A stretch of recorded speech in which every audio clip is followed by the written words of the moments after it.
We appreciate you listening and maybe participating in Invest Talk, and more of our new podcast listeners are calling in with their questions and stock ideas. That's why we're here. And if you can think of us as a sounding board and we can place some information in your hands, we'll feel satisfied. We want you to feel comfortable, too, asking your questions here. You can do that two ways.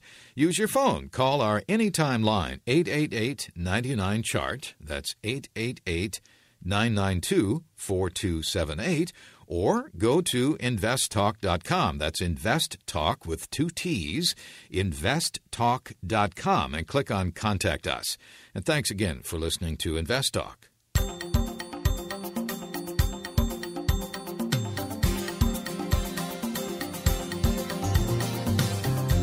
Welcome to Invest Talk, 1 hour to help you have a more comfortable retirement. If you're managing your own investments, you watch the reports. Each week there are dozens issued. Which ones are important? We have 10 that you should make sure you always check, like the sports page.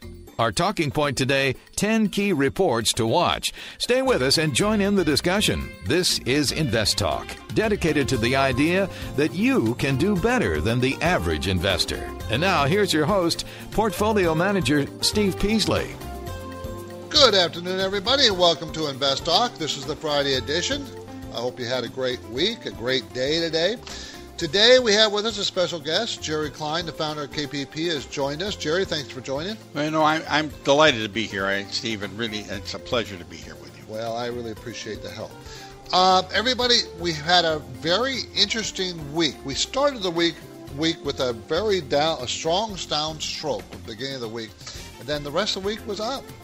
You know, everybody was talking about, we heard it all over the airways and written about a pullback. And I'm not saying we're not going to get one. I think everybody expected it with that Monday's fall. Remember, Friday was down too last Friday, a week ago Friday. Monday was a continuation of the fall, and it fell like 180 points. So we all expected it to continue to fall. And a lot of people did, and I was one of them. And to be honest, I thought we would have some pullback. I was too. Yeah. The market, Jerry, always fools the most people it can. You know that? That's right. It always does.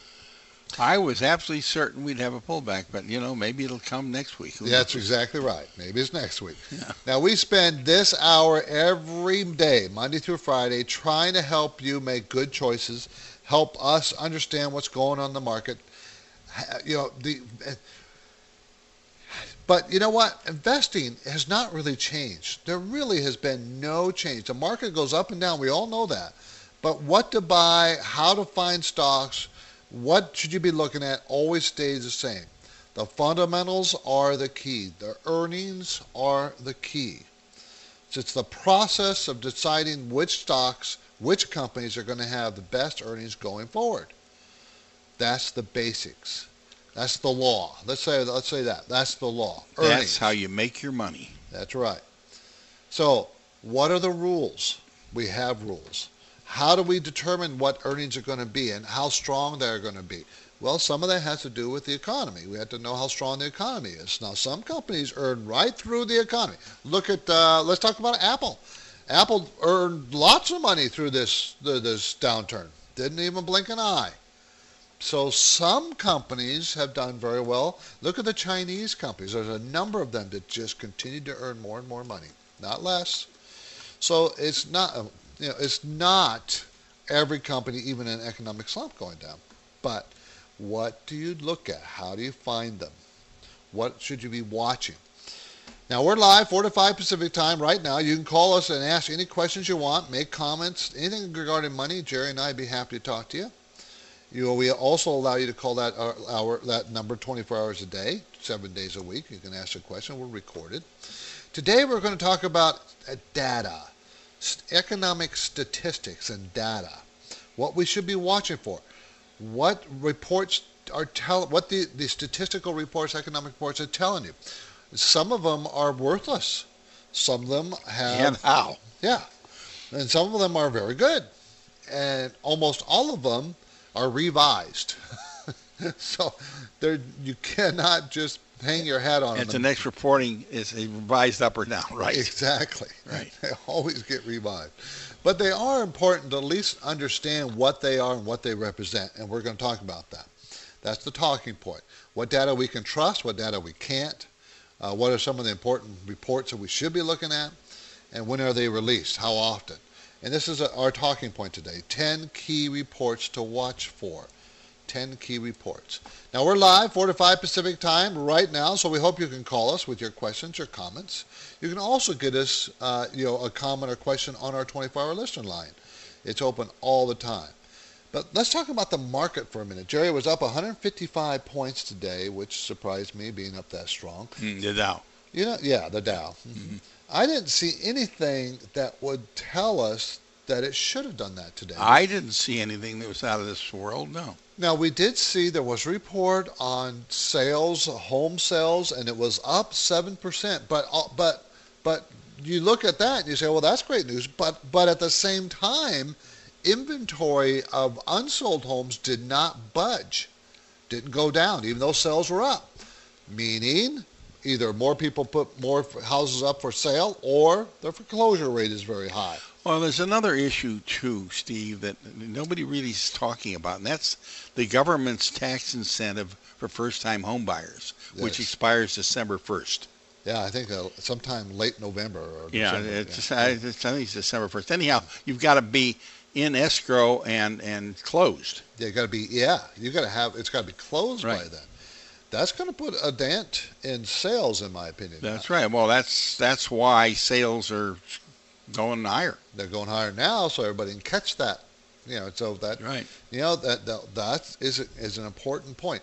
But don't you think they're going to extend it, Jerry? For some reason, I feel like they're going to extend it. Well, I thought they were going to do the cash for clunkers extension too, but they didn't do that. Yeah, well, they did extend it once. Yeah, but they didn't extend it. I mean, that was a very successful program. Yeah, well, I'm all for cash for computers or cash for clothes, cash for gas. Well, I'll tell you what. For getting that? Cash, I would rather give incentives, tax incentives.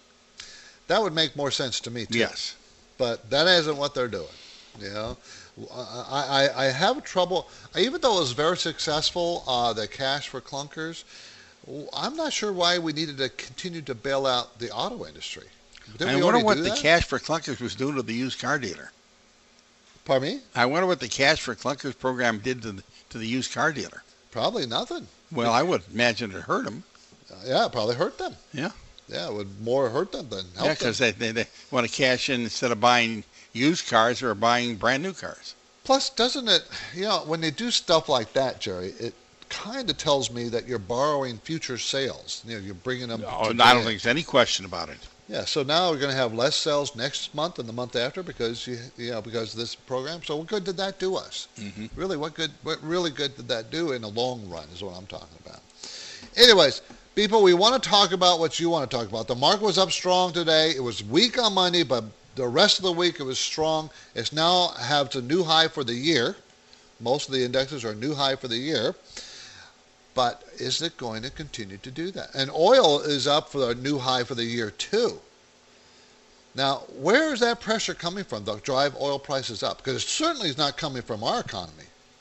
It's probably coming from Asia, I would think. I would think so. Yeah. So don't be so U.S. centric, because if you just think in terms of here, there's absolutely no reason for oil to go up. But when China and India and much of Asia is growing,